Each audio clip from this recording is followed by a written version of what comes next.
You're welcome. Hello, beautiful Eliza. Hi. You're looking very fresh and spring energy. Yeah. Well, yeah, I guess you could tell that. Yeah. Yeah. Things have changed. Yeah. And spring is here. And I still wonder, should I change position with the lights? Well, I'm here. What's Deal with nice. it. It's all good. Looks bright, cheerful. Yeah. Hi, I see a new face. Hi. Hi, Lacey. Hi, nice to see you, Kim. I saw you put a picture up on the spiritual mentoring. I just saw it the other day. I was like looking through and I didn't see it come up when you put it up, and I was like, oh, that's so lovely. Thank you. You're very welcome. I was feeling really gloomy that day as well, so I think I was really looking for something to like pop out, and I was like, oh. Well, there you go. You weren't see it until you did. Yeah, that's why I was like, oh, this was ages ago, but it was really nice to have a nice surprise. So that was really lovely. Excellent. Yeah, I was actually looking to join this group, so that's why I was searching around. So that was really good. Oh, beautiful. Look at that, Kim. Isn't that's just like confirms that whole thing of following those little impulses that we're like those little part of, Lacey, I don't know if you have watched any of the other things, but part of the real impetus or the real push behind getting this started was following those little tiny quiet little, you should do this, or just reach out to that person. You're like, oh no, but I don't know them. Why would I do that? I can't do that. That's a bit weird.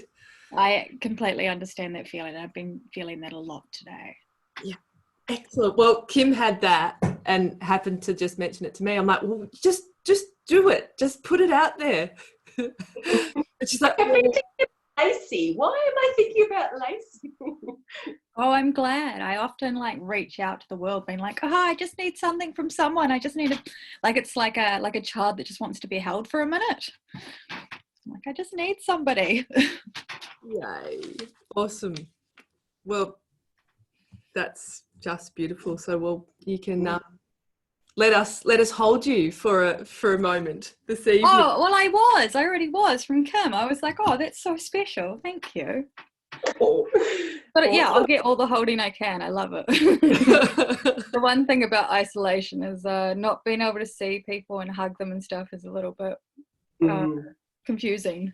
Oh, my heart nearly broke the other day when I overheard my daughter talking on Zoom to one of her school friends, and she's like, when school goes back, I'm going to hug you so hard. I'm going to hug everyone in the whole school. I'm going to run around and hug everyone. And I'm like, oh no, because they're talking about school going back and then enforcing strict social like distancing. And I'm like, how cruel is it on these children while you've kept them isolated and then you let them see their friends and ask for them to hold this distance? And I'm like, wow, what can we do for these children? Like all these children getting so many confusing messages. Massively. Let alone the people, like the adults being confused. Yeah. But yeah, maybe we can feel into that a little bit this evening about what we can do. But, well, we went for a run in the forest today, which was very, very nice. And she was very happy. So, Right. Yeah. Yeah. We're going back to school after May vacation as well. There seems to be a separation in rule that the real distancing is for children 12 and above. And the younger ones, well, you can't explain, you can't contain them anyway. Yeah. And they probably have the most resilient immune system. Yeah. So the plan for now is to, up till 12, just be you. Oh, okay. Yeah. That sounds lovely. We haven't had that directive, but that sounds pretty good. Yeah. That color is great on you, Bianca. Sorry, the color? Yeah. Oh, thank you. Great on you. Yeah. I might get very rosy because it's really cold, and got these massive windows behind me, which are only single glass windows. I've taken my curtains down and I was going to make some more, but I didn't get around to it. And so I'm like, oh, I better turn the heater up and put something warm on if I'm going to sit right next to those. But now I've got this one and the heater, and I'm like, you can steady on now, heater.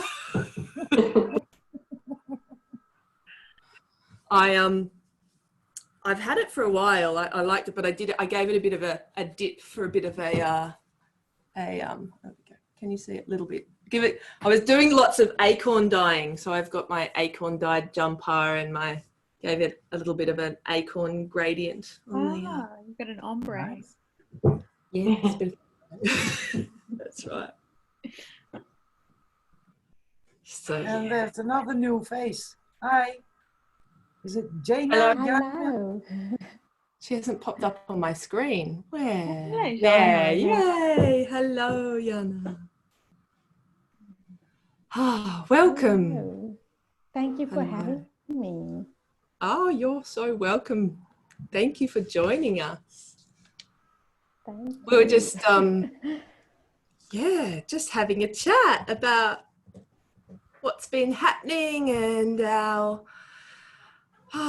lovely synchronicities that have brought us to this moment, which has been really nice. Just the gentle synchronicities. And I was just showing off my acorn dyeing. Oh, that's beautiful. Thank you. Yeah. Wow. Getting into the forest has been really very nice. We went and picked pine mushrooms today, and eating them for dinner, it was like I was being imbued with essence of forest. It was just like the spirit of forest was in each bite, and I don't know that I've ever noticed that or from food before. It was really incredible, really lovely. Wow.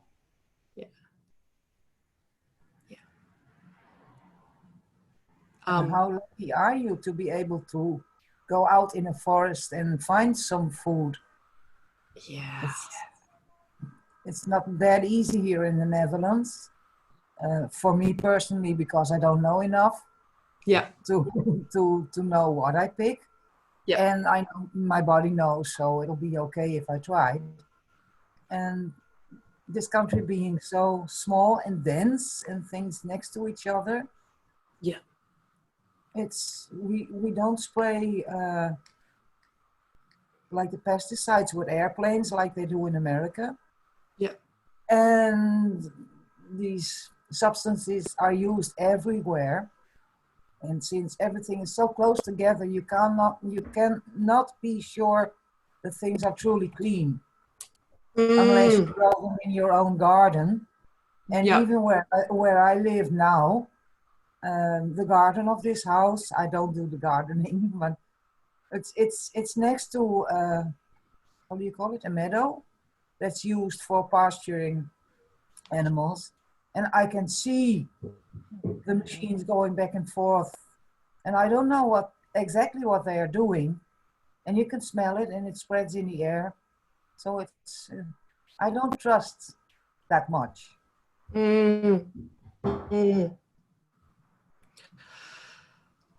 Yeah, we're lucky in fertilizer, but still, if it's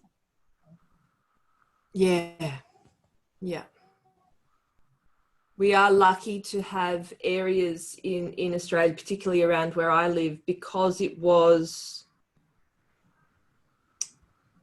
a very old city that I live in, but it was a lot larger 200 years ago than it is now. So there's lots of areas where there were trees. So there's lots of pine forests for the mushrooms, and there's lots of old fruit trees that are sort of abandoned.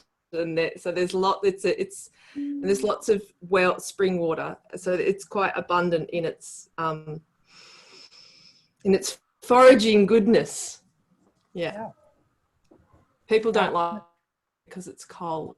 wow. For Australia, it's cold, It's so not they cold. stay away.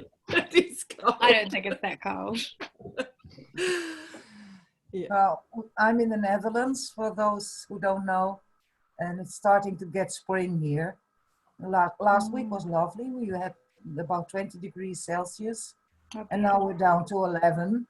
So yeah, it's chilly as well. Yeah. And yeah, wow, there's music. Who's that? It was my phone. I'm going to mute it. No problem, no problem. I'm in New Zealand right now, so it's very cold.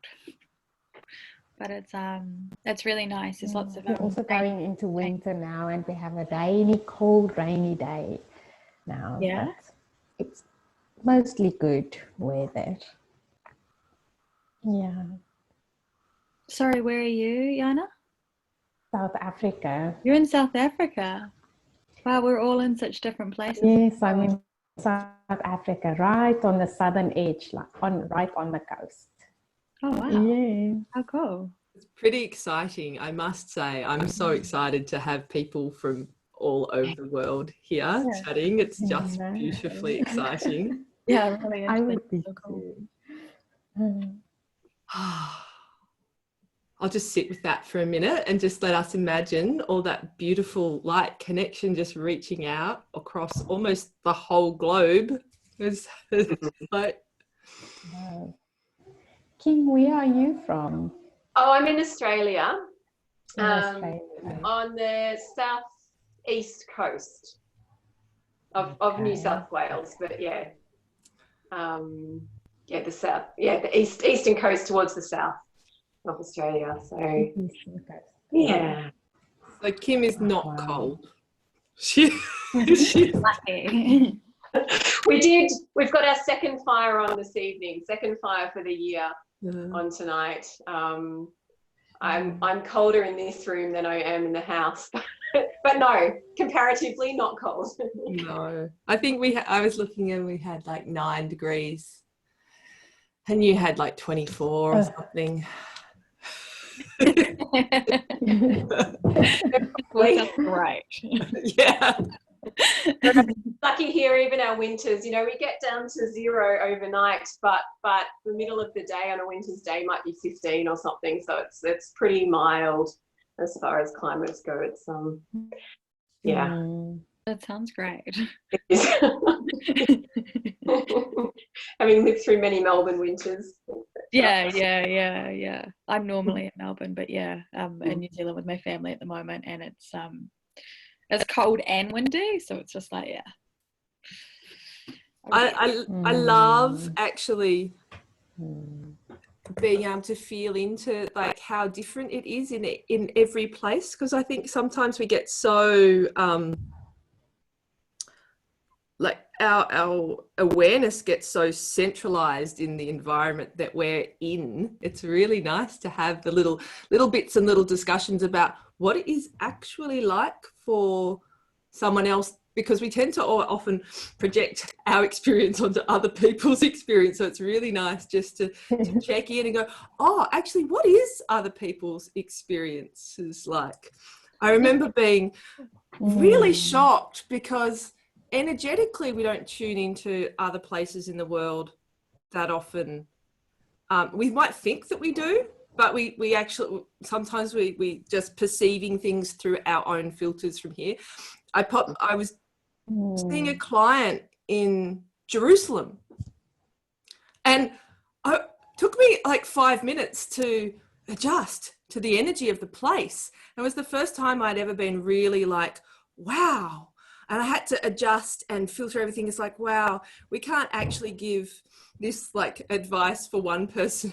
Like it's like all the energetic influence that you're being exposed to is so completely different. So I think that's really nice to even just chat about the weather, because it starts opening those filters up into what is other people's perception, what is other people's experience of the right now, even though we're going through something that's all really unifying in some way, and some way it's really similar. So can we come like bring our similarities, but also bring are really vastly different experiences. So yeah, thanks for all coming and joining and playing. Yeah. I've been thinking about that the last couple of days, about how I feel energetically different in the place that I am. Like I just, yeah, a lot of things feel very different to be here as opposed to how, like, just I was looking at a photo of Melbourne and just being like, how do I feel when I'm there? And just put myself in there, and then was like, I want to compare that to how I feel in this room right now, even though the situation's really kind of crazy why I'm here, and it's not exactly very ideal. It's not like being on a holiday, but how settled I also feel being here, and how that's kind of a nice thing to just be like, oh, I'm energetically really aligned with this place. So it's kind of good to be here because it kind of settles my nerves anyway. Yeah, beautiful. I had never experienced feeling fully settled and at home somewhere until I stepped off the plane in then Czechoslovakia, having never, like, I was born in Australia, but all my ancestors, for, well, most of them for many generations back, are from that part of Europe. And it's like I just put my feet on the ground and I'm like, oh, I'm like, my energy systems are spinning in the right direction. I was just like, suddenly it just, everything made sense, like it hadn't made sense forever. I was really, that was... It's like lifting brain fog, eh? That's what I feel like. I feel like when I'm here, even though things are still foggy, it's just like a bit of it's gone, and I don't have this, and I've been trying to work it out and write it down what it could be, and I was like, oh, is it social anxieties, is it this? And I was like, maybe it's just energy. Yeah, and it's an interesting thing, isn't it, considering so many of us move countries. It's like, it would be really nice, Eliza, maybe you could feel into some sort of harmonizing thing, meditation, something, some visualization for harmonizing with the energy of the whole earth. Yeah, and while you were speaking about this, I remembered my travel in 2017. I stayed in Spain for a while and then almost a year in Tenerife, and feeling at home there and not at the same time. Like, I've been there before energetically, and I don't have any remembrance. I'm sure I wasn't there in this lifetime. And what I noticed when you went to Czechia, Bianca, I recognized when I got back from a year in Tenerife, and I got back here, and I'm here on home ground. I was born about 5 kilometers away from here, and I was raised about 8 kilometers that way. So I'm home here. And stepping off the plane after a year in Tenerife and coming back to here, to home, there was this memory in my body. Like, this is home. I know this place. This is where I should be or like to be, or this is home. And I think you experienced something similar when you got to Czechia, like a remembrance in your body. Yeah. Like it's inherited DNA, or yeah. That's what I'm feeling about being here as well, but it's also a confusing feeling. Mm. Yeah, because I don't live here at the moment, but I am here with no sort of time on it. So it is that feeling of being like, and going around the coastal line where I really did grow up down the road. It's that same thing of being like, I remember this place. My body remembers this place before my brain does. But yeah, confusing. It's really nice to hear that other people, yeah. Yeah, well, I have had a lot of experiences in a short time. When I was in Spain, I was in Santiago de Compostela, which is a very church-based Catholic city. There's a cathedral, and people from all over Europe walk to there. and they can start in Norway and walk to the north of Spain to see this special cathedral. And I had a lot of free time there, so I was a lot on the square next to the church. I only was inside once and it wasn't fun for everybody. But watching all the pilgrims walk there, and yes, some were monks with the brown cape, and that was really interesting. Lots of people with religious intention going there. Lots of people less religious but more in search of themselves or losing luggage on the way walking there. And as of the last few years, it's becoming more of a sports event for some people as well. It's not the pilgrimage or the personal journey, but the athletic side of it. And all that comes together on the square. When you step foot on the square next to the cathedral, that's when you have arrived. That's your journey is finished. And I was aware of all the luggage, the backpacks, but also the mental luggage that gets dropped on that square. And that has been going on for ages. Mm. And when I first arrived there, I could hardly walk. It was like, I can't even, like almost dried up blue. Mm. I couldn't even move my body with all those old and heavy energies. And while it seemed like I was sitting on the wall, there was a little wall fence-like thing. It's a nice spot in the sunshine. So it seems like I just sat on the wall for 3 months. Energetically, I worked so very hard to try and get some space and some air in there. Like all these ancient energies, they took over 500 years to build this cathedral. And it's a beautiful building. It's very, very big. And just thinking about the energy of the workers that it took to build this thing. Mm. And I remember one day, I had this awareness, what if I asked the molecules of the building to let go of the blood, sweat, and tears of the people who built it? And the building was in scaffolding for maintenance that day. And as soon as my question kind of trickled inside those molecules, I could see the building jump out of the scaffolding and fall back in a soft and gentle way. And there was this sigh of relief and this explosion of energy that could finally flow further. And from that moment on, the next 3 months, I felt like I was walking on water, on waves. There was nothing solid in the old part of town. And I had really difficulty to try and stay in balance and stay focused and upright and coherent. Like all these energies were moving and trickling out, and too much to describe and explain. And after a while, things changed for me personally, and I was looking at leaving.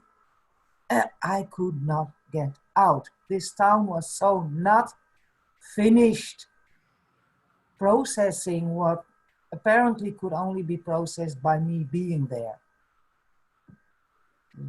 Really, really weird experience. And then I went to Tenerife, which is an island in the ocean. And it's one big mountain, and I'm from the Netherlands. I'm used to being below sea level. So that in and of itself is an experience to be that high up. And I didn't know it. I wasn't aware of nature spirits as such. In that time, I've learned that only the last few months that such things can exist. And I was so aware of an unknown to me energy on that island, living inside the volcano. That is the biggest part of the island is built on and around this volcano. Whew. Well, they're all here now. But What did you call it? Nature's energy? yeah, nature spirits or nature beings, or I cannot even describe it, but all the elves and the fairies and the gnomes and the tree keepers and what have you that is in mythology that are not myths. Yeah, totally. And I can now see it as if they've all been hiding in the crater of the volcano because they had been pushed out by Catholic Church, by modern science, by how we live our lives nowadays. And lots of them retreated inside the volcano. And somehow me being there woke them up. And me being aware of that was pretty intense. And then after a year coming home, I stepped into the airplane with 22 degrees Celsius. And I landed with -6, which was pretty intense as well. And immediately my body knowing I'm home. This is where I can feed, where I can rest, where I can restore. And I knew I was tired while on the island, but I only realized how tired I was when I got back in the Netherlands. The body recognizing this is home. This was, well, kind of like being hit by 3 buses in one time. Yeah, Sure. that makes so much sense. What started your journey to Spain, Eliza? What took you to, Well, what I really deeply wanted was to get out of the situation I was in back then. And I was unwell for a long while, including, well, there has been not really, well, heart attempt. And it's not so much to leave this, but to leave the life that was that in that moment. And what was going on in the Netherlands with politics and rules and regulations and all the bullshit. And I was looking for autonomy, for sovereignty, finding out who am I without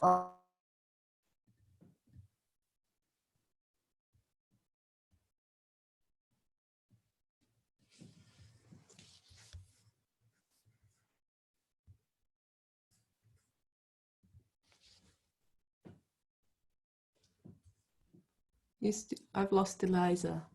Me too. Same.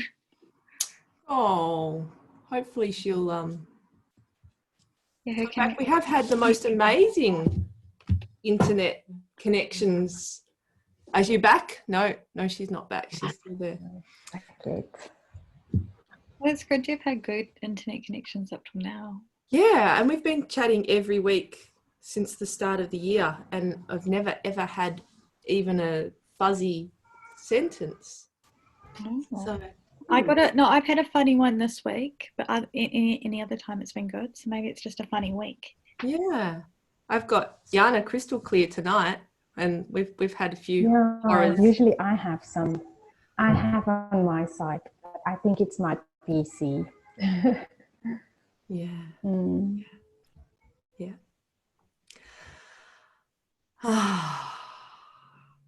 Yeah. So you have travelled about How a do you and bit. Eliza know each other, Bianca? Sorry, I might be asking questions that No, everybody knows already. No, that's good. I followed an impulse that I had to reach out to her. And so what had happened? So the Bramley Tree post had come out and gone viral, and the Conversations with the Earth group had started. And it had only been started for a very short amount of time.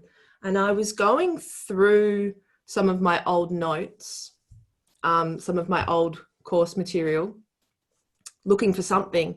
And I turned over this page and it said ancestor trees, or dreamt about ancestor trees, something or other. And I went, I have to contact Eliza. And I'm like, don't be ridiculous. I'm like, no, you really have to contact. I'm like, I don't know her. And I'm like, no, but you need to just send her a message. And I'm like, so I had this inner battle of, that's ridiculous. That's absurd. You really need to do that. You shouldn't be doing that. That's not appropriate. And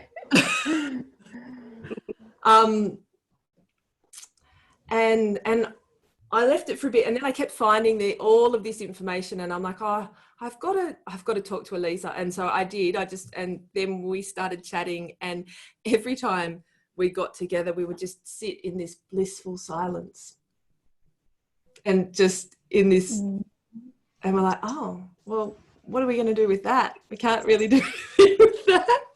And then we would just get into these conversations where we would just muse about all sorts of things, but always from this point of these connections and these micro grids, and this building this network of light and connecting people. And we would always try and tie it down into some sort of structure. And whenever we tried to do that, it wouldn't work. So we're like, well, we're just going to put it out there and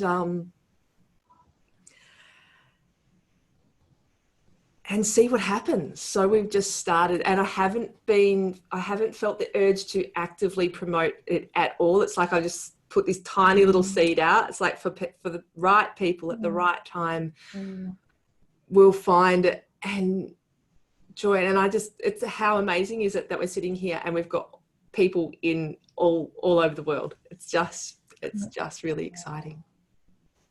Yeah. Yeah. That is exciting. Wow. Yeah. Yeah. So I've known Kim for a very, very long time. And I also know Lacey, but they don't really know each other. They did a course of mine together.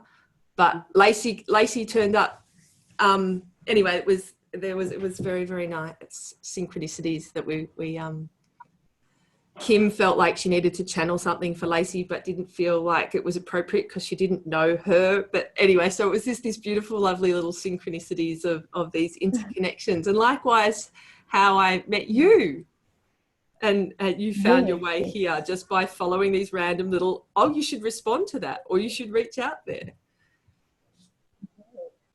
How do you guys know each other? I helped Diana out with doing some I guess foundation building. Yeah, Diana. Yes. Yeah, it was an interview. Yes, foundation building. As part of the course I'm taking, I put out a call out, and Bianca responded, and we did the interview, and it just went to this topic and to these things, and we just started having a lovely conversation. So she invited me. Oh, beautiful. We started chatting about light codes, which is how you got here. Well, which is what happened. Yeah, I don't know anything about light codes as well, so that's maybe something on my list to look up. Yeah. Well, my inner voice went, well, yes, you do. You do. Well, I don't know about the drawings and stuff. I was like, I wonder what it all means, or if it's just all feelings, or if it's energy. Just maybe don't process it through your head. Yeah. Like your heart and your body understand it completely. And maybe just don't, and even just start drawing and writing, it's like it would be really freeing for you. Just I've always done that. I do that like unconsciously, just constantly draw things. And when I saw it all, I was like, oh, it all makes sense. But yeah. And there was even this like a little Star of David, and I just recently found out that we've got like Jewish heritage. I was like, oh, there's a little bit of everything in there. So I was like, that's really cool. That's awesome. Yeah, you got something. You really got it. And we only just realized, and I've just been talking to my family about it, 'cause, yeah, it's only a little tiny bit, but it's how we sort of got to our Italian side. Was all through the Jewish people hiding and running away to Italy. And I was like, oh, how interesting. So I was like, cool. Because I would have never had another connection to that for most of my life until recently. And I was like, oh, what a cool thing to know. Yeah. Awesome. So, and Eliza's back. Yes, hello. We lost you. Yeah, I got kicked out. Like there was this little warning of an unstable internet, and then everything was gone. I had to restart the computer. So yeah, I'm here now. Yay. So you want to hear the rest of it? It's not that much fun at first, but yeah, sure. Yes, we do. I feel it. It's a story that wants to be told. So, yeah, and this is a really lovely forum for that, for making those connections and just for chatting and sharing those stories that want to be told. Yeah.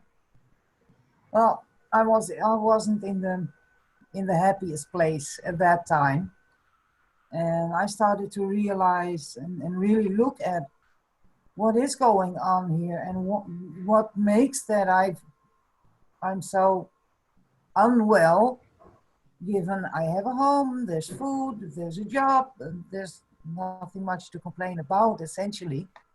So what is this?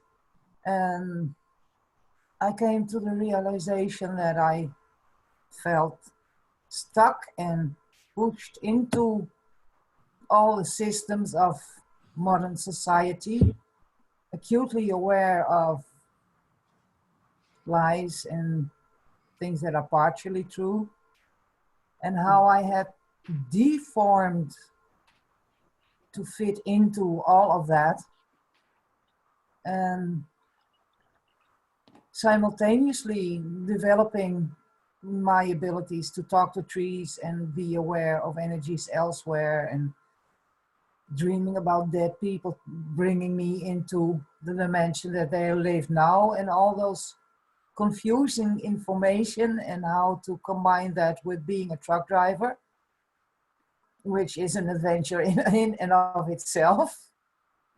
And it was too much, and my brain couldn't cope, so I just wanted out. And well, if even suicide attempts don't work, where do you go?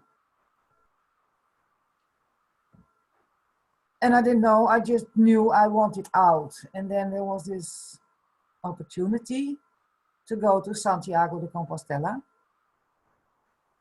And it had to be a quick decision, since if I wanted to go to Santiago, I had to give up my home.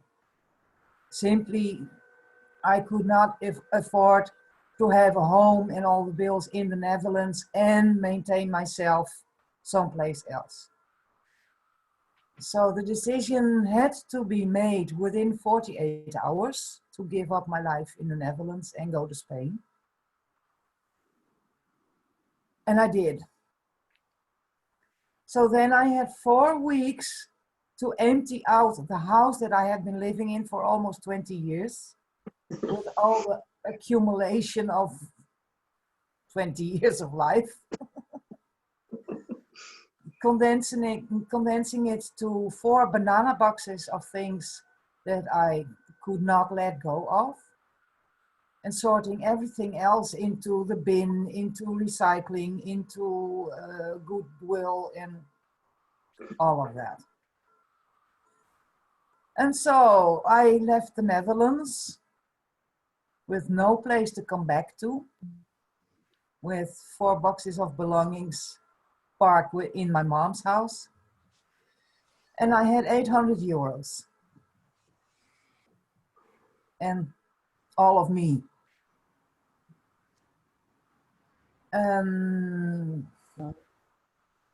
Discovering my magic, it was intense, yes.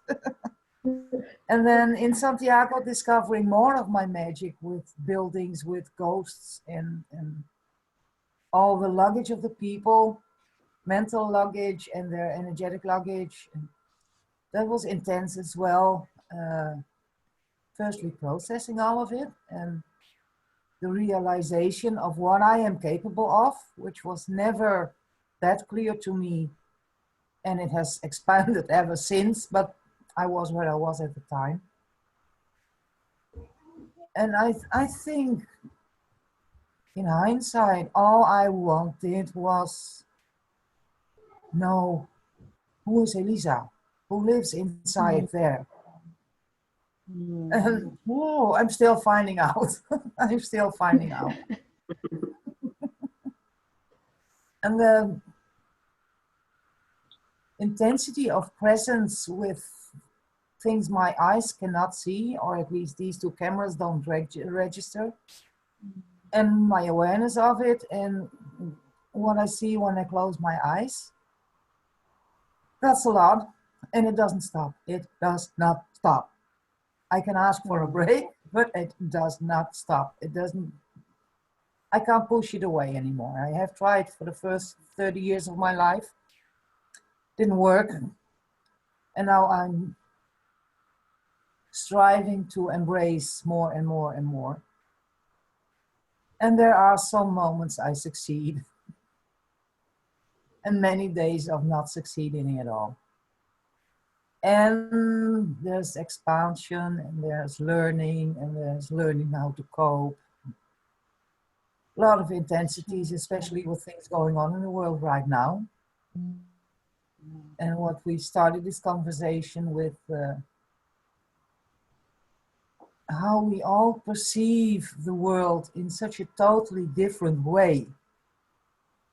And like what Bianca does, feeling into what's going on in someone else's world or in a part of nature. I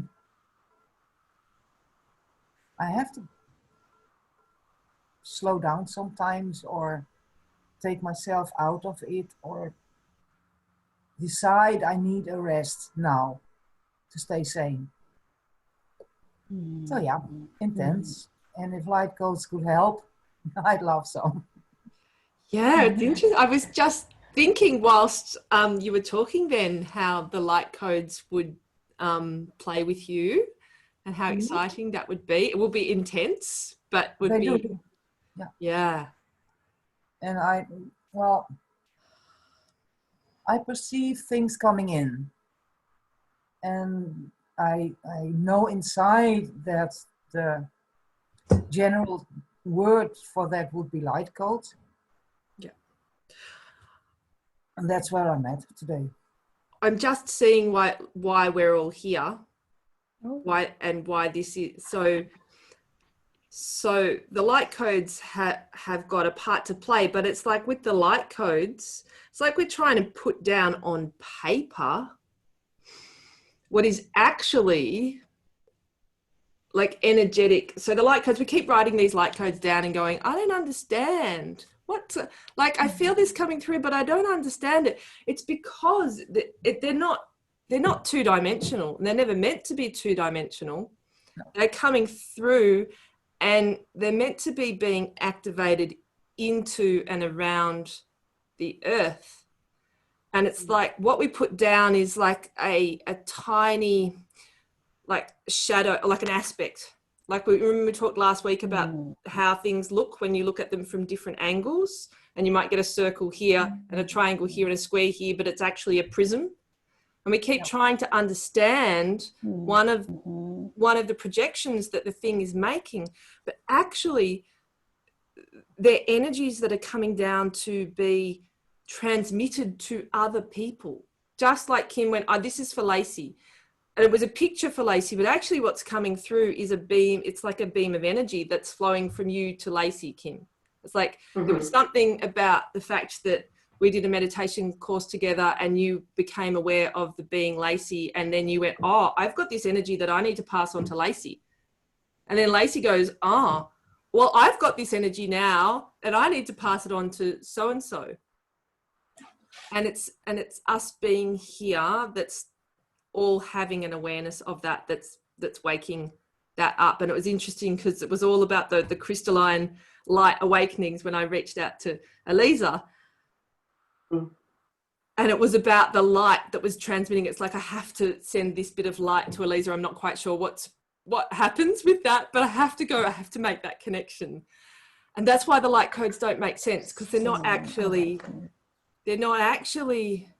I mean, you can try to interpret them, but you can't interpret them in a 2D. I saw them before the night before I came here. I had this big vision of everyone falling asleep and everyone activating, and the whole world was just going to activate up like a globe, and we'd all shoot up, but it'd make a spider web around the earth. So I do know about it. Yes, you do. I forgot. Can I show you something? Yeah. I have to talk to get this into frame. Can you see what? There I am. Oh. This is a picture I painted after one of my infamous dreams. It's like all little packets of... Yeah. Oh, I'll have to keep talking so you can see. So here it is. This is supposed to be a person with the colors the person had in that moment. And they were in kind of a dark and foggy circumstance. And then the white that comes from above, it looks like, to me at the time, it looked like a shower, but it wasn't water, it was light. And it poured over this person's head, and then all the dark thoughts and the grief and the sadness and the sorrows and what have you were washed away by the light. And these black thingies I perceived as some kind of musical notes. And the dots and the squares and the stripies on the side, those were blobs of information.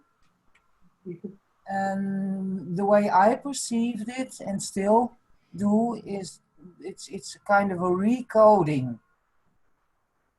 And they find their own way. I perceive it as a vertical way of traveling, like they come from the sky and come down to earth, and it could be in a linear way, and they could float in whatever way it chooses to be, and it knows where to land. And then in the end, there's a person that got cleansed. So this is how I perceive it, and the musical notes come back over and over again. Yeah, beautiful. And don't ask my brain to explain, because I can't. It's energy. It makes perfect sense to me. Yeah. Thanks, yes. I know very little, but it makes total sense. Yeah. Yay. So you said you just got the meaning now. So we're making, like Lacey said, a spider web around the earth. I have heard speak of that before. And I know such grids exist and that people actively... When I was thinking about it, it was real weird, because it was like the corona was the thing that was making it get bigger. Like even though it's such a scary thing that's making people die and it's really stressful and it's making everyone's lives change, it was like it was making everyone's lives change in a way where that was going to be something that came out of it. I don't know. It didn't make a lot of sense. It was just like I had all this intense stress and I just packed up my whole life within 24 hours, like packed up my whole house and was booked the plane the next morning. I was just like lying in bed, and then this just came over me, and I was like, whoa, okay, that's a bit settling. At least it's not all for nothing. Yeah. That's so beautiful. It's so lovely that you remembered that you saw that. Yeah, it's just not something I can share with anyone else. So No. it's really nice to be in this group where you can talk about this stuff. Yay. That's fantastic. Yeah, so good. It's really important that we get the courage to speak about it. That has been something that is coming forward. And you don't have to speak about it to everyone, but you don't have to, because you don't have to do anything, but to be able to speak about it and to encourage yourself to speak about it in safe situations, in supportive situations, and the more that you can do that, it expands and it gives other people safety to speak about it. Because if people hold it within, then there's lots of people having these experiences thinking it's not safe to speak about them. So the more we can normalize the speaking about it, and the more freedom we have in allowing that to flow, the more synced and the more whole the information comes through. Because when we hold it back, it's like it cuts off that flow, and we forget and we don't understand, and it comes through in little bite-sized bits. But the more we can actually allow ourselves to be free in expressing those visions and that understanding, it allows the energy to start flowing. And then if you can speak to other people and reach out and to make that connection, you're flowing that through you to them. And if they're turning and flowing it through to someone else, the amount of light that can start flowing through rapidly increases. Yeah. Okay. And it's also about becoming aware that we're connected not only to other people and enhancing that grid and building new grids and new networks like that, but that we're connected into the natural world and to the environment around us, and making that energetic connection into those and those grids, like with the tree grids that have been talked about, and then the animal grids, so that there's this whole energetic linking up of all of the beings and life forms on our earth. And that enables us to hold more light. Like our cellular structure starts to change, and we become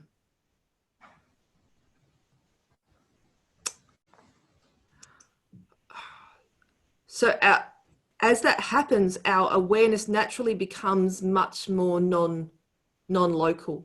So we can, our consciousness, which is now limited to some people, can move their consciousness, or you can work really hard to train yourself to move your consciousness, which I do, but it becomes normal to be able to transfer your consciousness anywhere along that grid, or be aware of that if you choose, and then bring that back in.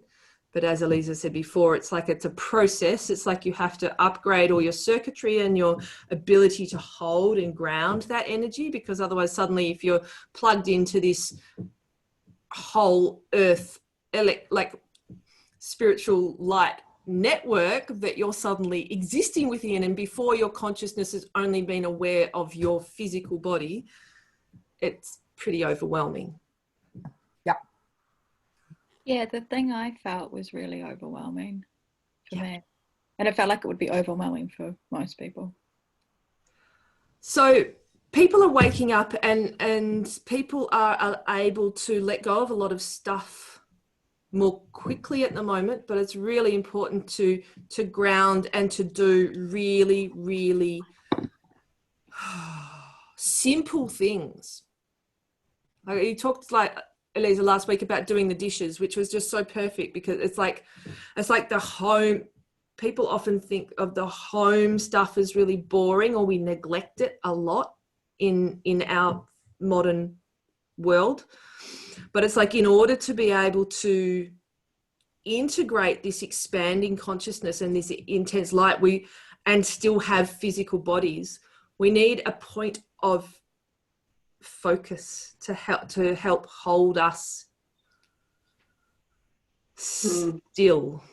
Have a point to come back to. It was an anchor, wasn't it, that we spoke about last week? Yeah.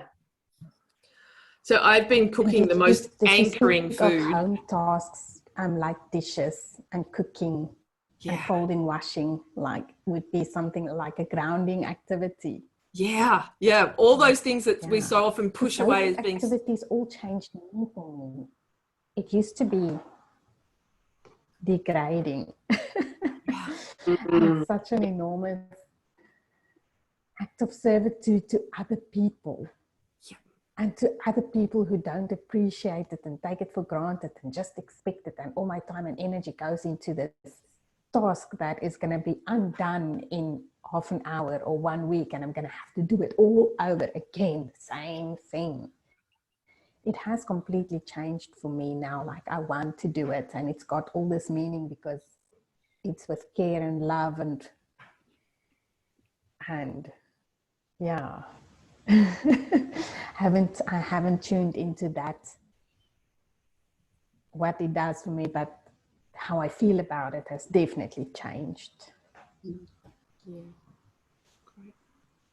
Yeah, I'm in the same or similar sort of transition.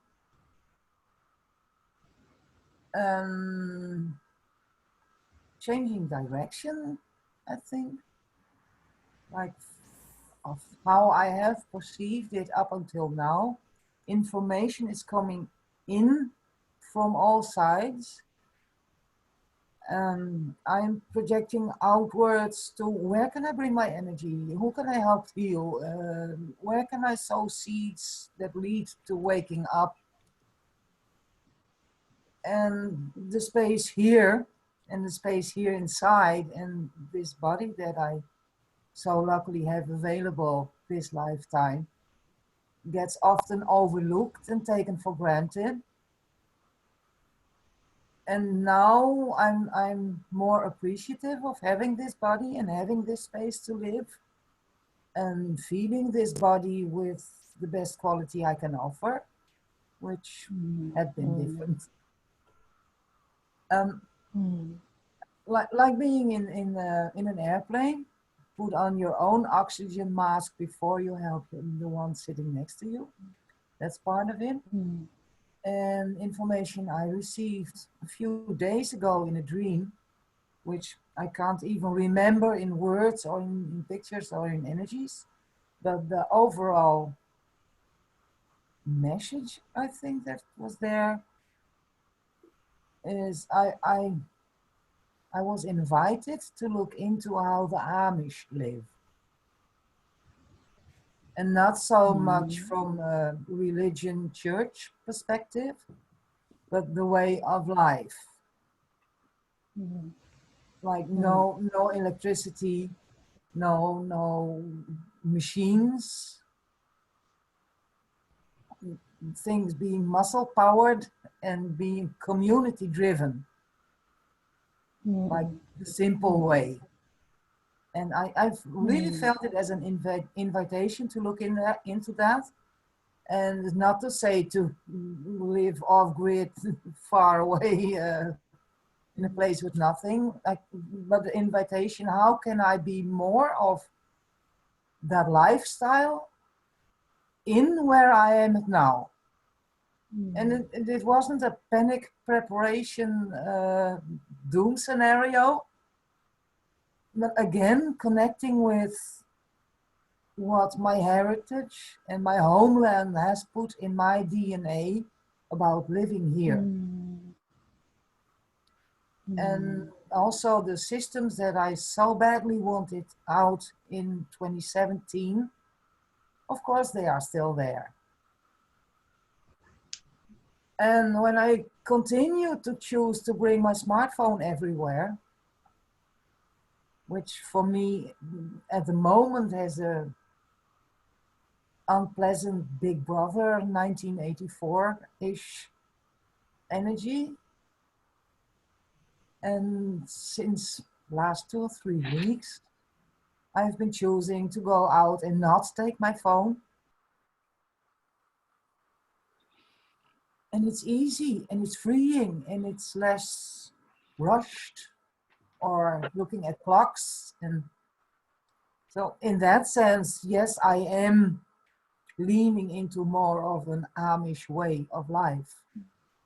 And I really look forward to learn how to cook properly and incorporate parts of that into my life and how I look at life and how I look at me.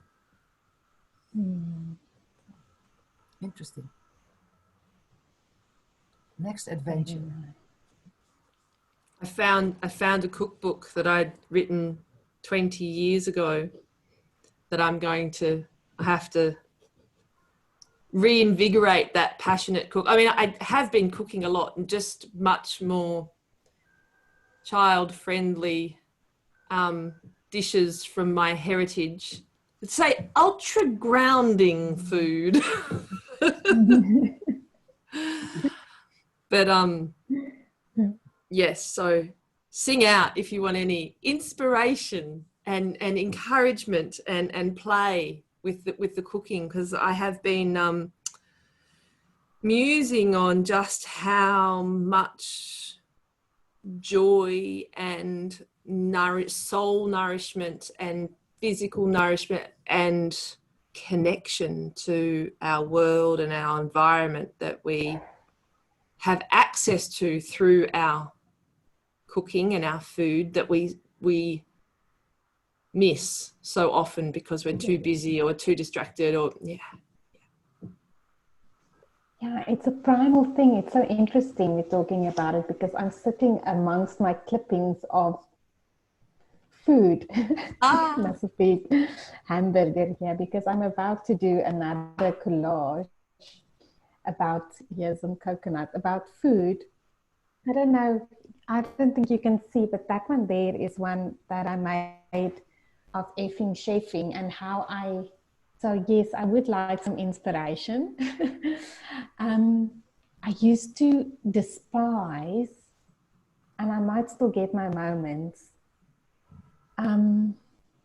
meal times and food and having to prepare it, especially if I was busy creating or painting or really on a roll doing something else that I love, that I would have to stop that because it's time, it's meal time now. And I have to go into the kitchen and prepare my family or my husband because I wouldn't get hungry when I'm in that phase. So it's not for me. And I would be all irritated, frustrated and angry that is my deal and my job, that I would have to now go and do it because can't we have someone else to do it, you know? Why does it have to be me because I'm the woman? But like I said, it all changed for me now because now it's so much more about nourishing my body, nourishing my family, and also COVID-19 and being locked down and only being able to shop for food made me so much aware of how primal our relationship with food is. Like I spoke with another friend of mine on Friday, that we can really, it depends obviously where we live on earth, but where I live, so that was my frame of reference. Like you said in the beginning, it was so hard for me to tune in. So my frame of reference in South Africa, we don't have extremely cold winters. We could easily just live out under the stars, and all we really need for survival is food and water. We can live winter, summer, you know, we can find shade, we can find shelter, and we'd be able to survive without anything else except for food and water, and how primal that is. And that's what we basically need. And she just made the point to me because she said, but what about shelter and having, you know, and being warm? And I'm like, yeah, that's, you know, we can live without that. Yeah, but not when you live in Russia or Siberia. So she made that point, and that is so true. It was the food is so primal. But I'm just extending my expanding on my artworks with regards to food, and one of them was like, what is making the world go round really? Is it food? Is it money? Is it love? What is the most primal need for people? Yeah.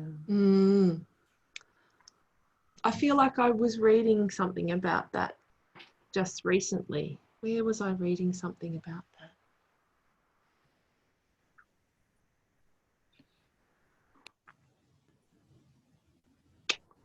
Can't remember, but it was something about depriving people of human contact and how that impacted people so very, very greatly. I actually can't recall it, so I can't share it with you properly, but if I find it, I'll send it to you.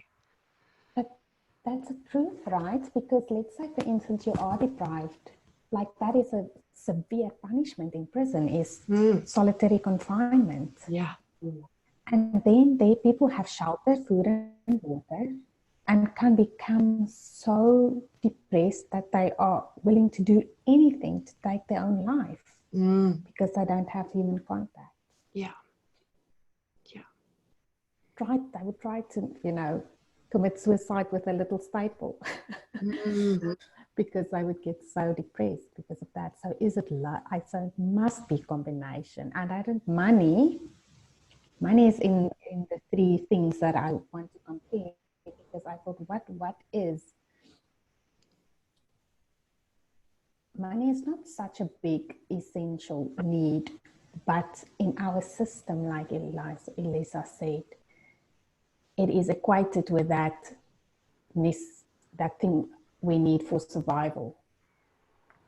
Yeah.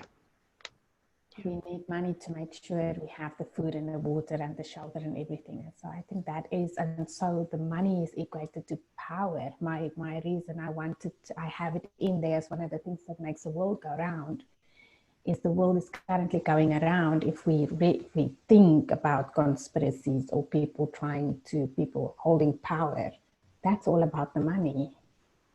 It's not about the human contact or the food or any primitive needs. It's simply power.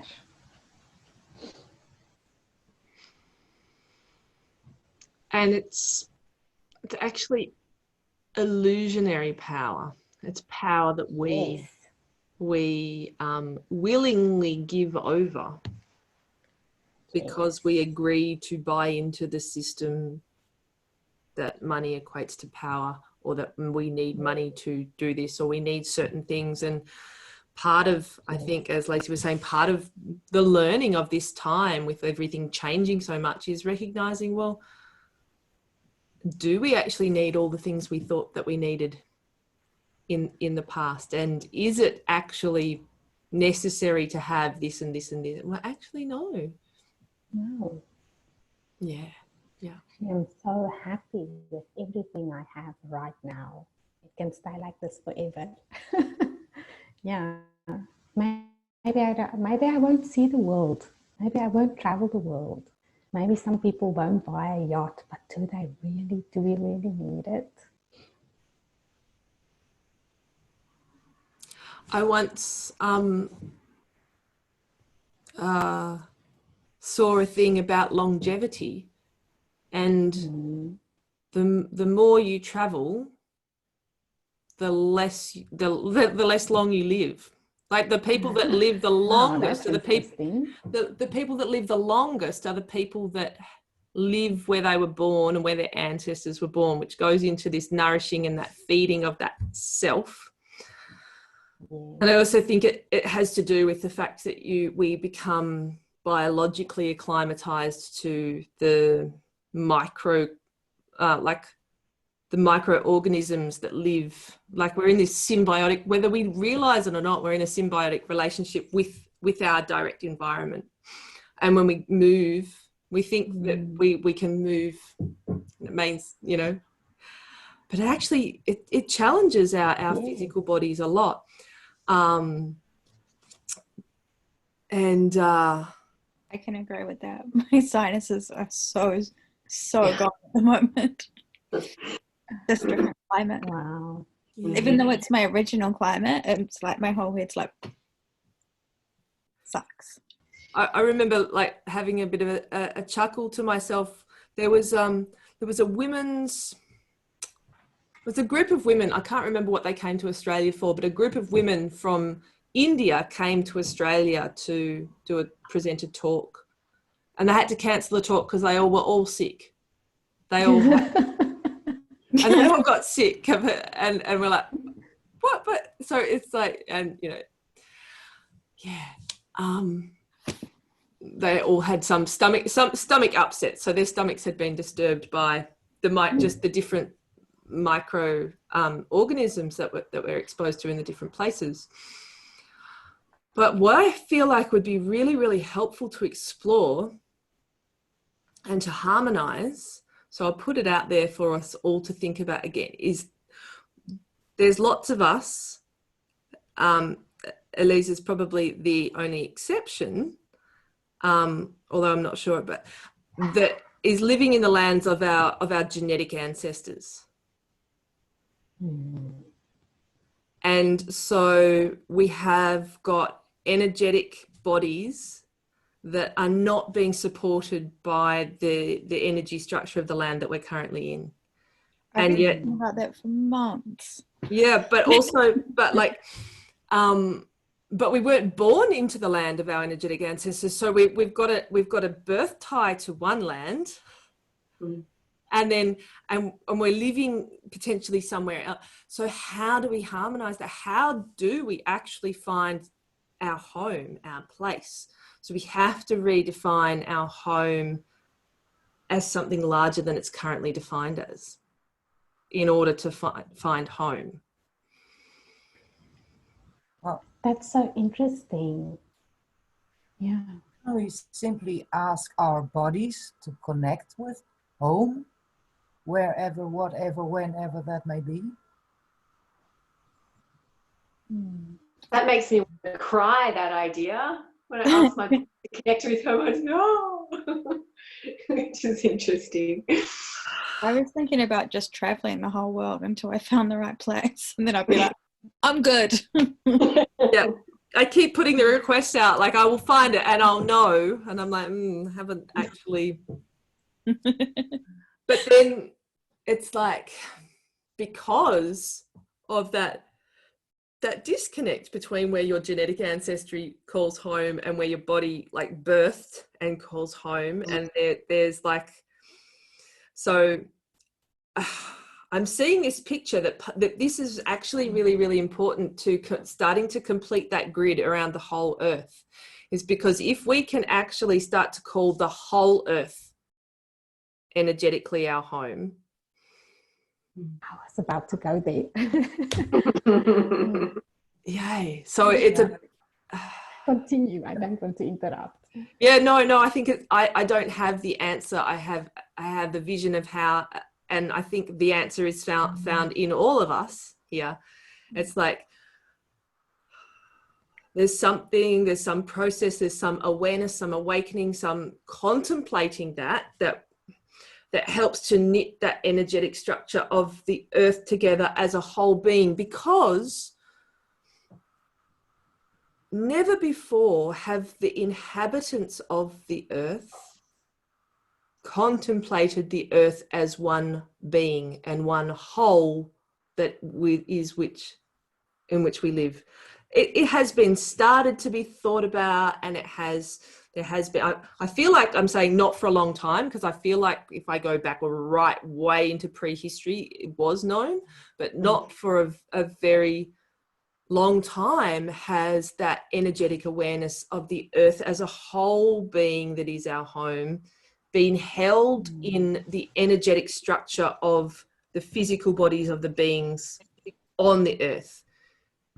People have started to have it as a mental concept, but not as an energetic concept that they hold within their cells and in their body. And it feels like it's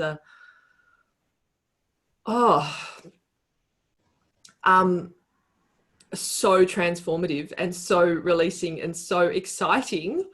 I like getting a peek into what that feels like when that transformation actually occurs. And it's quite amazing. So can I add a little? Please. Yeah, I have been thinking about that as well, and it was actually the Bramley tree that.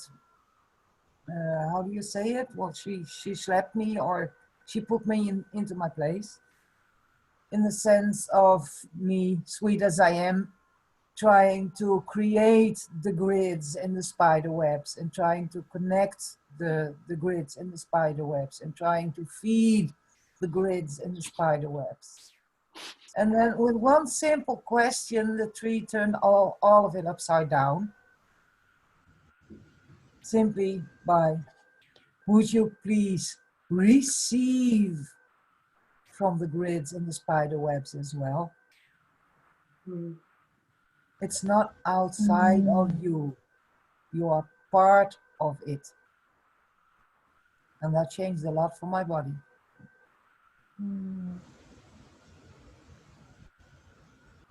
Yes. Because that's a home feeling that's sinking in. Deep comfort, I'm at home. Yeah. Hmm? Yeah. Deep comfort. And I realized how much I separated and deprived myself by thinking I am the one that needs to create all these connections. Yeah. And totally forgetting, mostly forgetting that I am part of it, and it has to flow through me. And the acknowledgement of what is, by me choosing to be aware of it and receive it, makes the flow so much easier. What does it mean if the energy is flowing like as fast as a really fast river? Whereabouts? Like I was just trying to feel into what it feels like to be in that grid and do what Eliza said and just be like accepting, receiving it, not just being like I need to give to it all the time. But it just feels like a massive, like it's just like,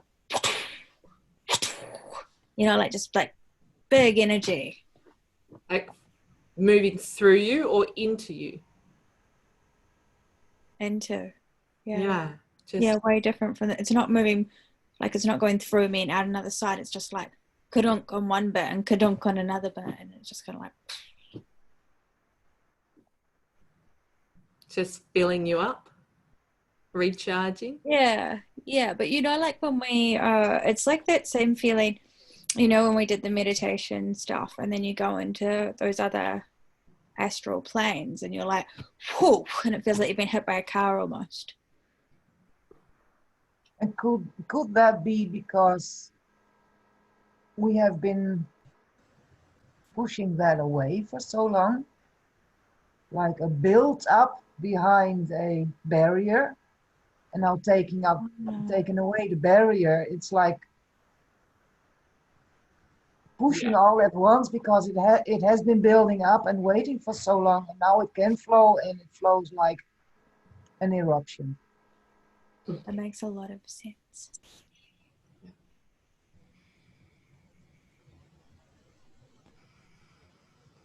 Like when you bring two magnets close to each other and they go whoop.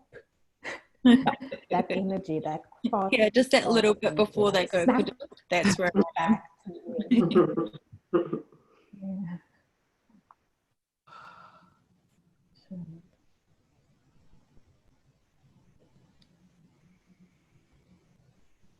I'm gonna have to lie down and process all of this conversation when we're done.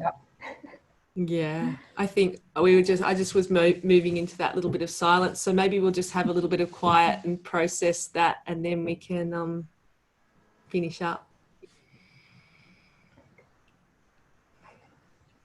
unless anyone has anything else they wanted to say, we'll just pop into our quiet bliss.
So if you're listening back, sorry? I love how our faces change during these conversations. Mm. And it seems like we always come back to this blissful silence. Yeah.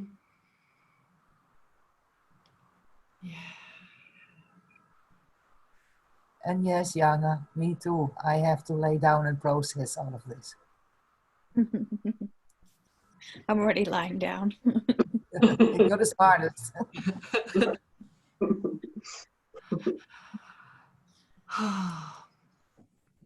It's been so lovely to chat and to muse, and I think it's just lovely to see how much can change so quickly if we give ourselves the freedom to just discuss these things and make a space for them.